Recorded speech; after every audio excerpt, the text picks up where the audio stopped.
আসসালামু আলাইকুম, welcome to গরিবের রান্নাঘর। আজকের হাজির হলাম নিত্যদিনের নতুন রেসিপি নিয়ে।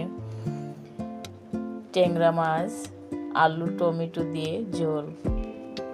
ট্যাংরা মাছের রেসিপির জন্য প্রথমে আমি মাছগুলি কেটে ধুয়ে সুন্দর করে পরিষ্কার করে নিয়েছি।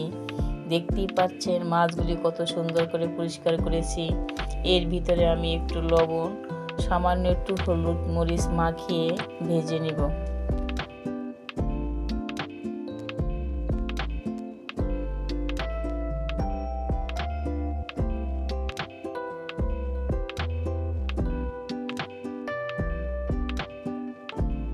ভাজার জন্য একটা কড়াই বসিয়ে রেগুলার সয়াবিন তেল গরম করে নিলাম।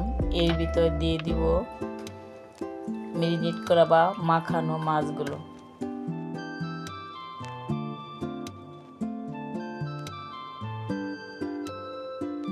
মাছগুলো উল্টাপাল্টা করে ভালো করে ভেজে নেব।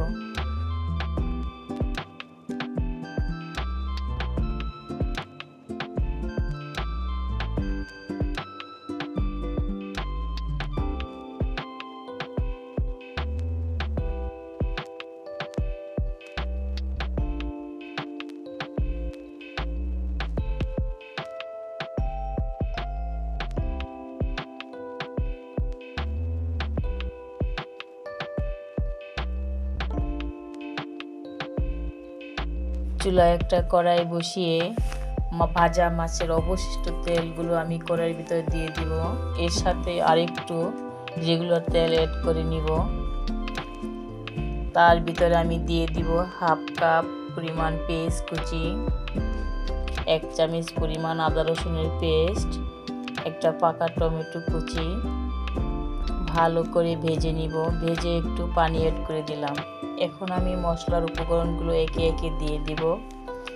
1 চামচ পরিমাণ মরিচের গুঁড়া, হাফ চামচ হলুদের গুঁড়া, সামান্য একটু ধনিয়ার গুঁড়া, স্বাদ মতো লবণ। এর ভিতরে আমি একটা আলু কুচি দিয়ে ভালো করে কষিয়ে নিব।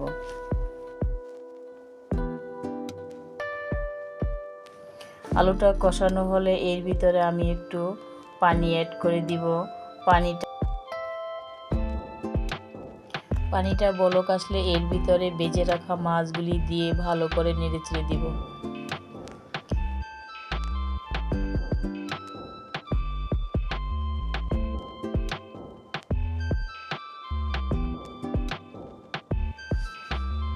ঢাকনা দিয়ে ঢেকে আমি কিছুক্ষণ রাখবো।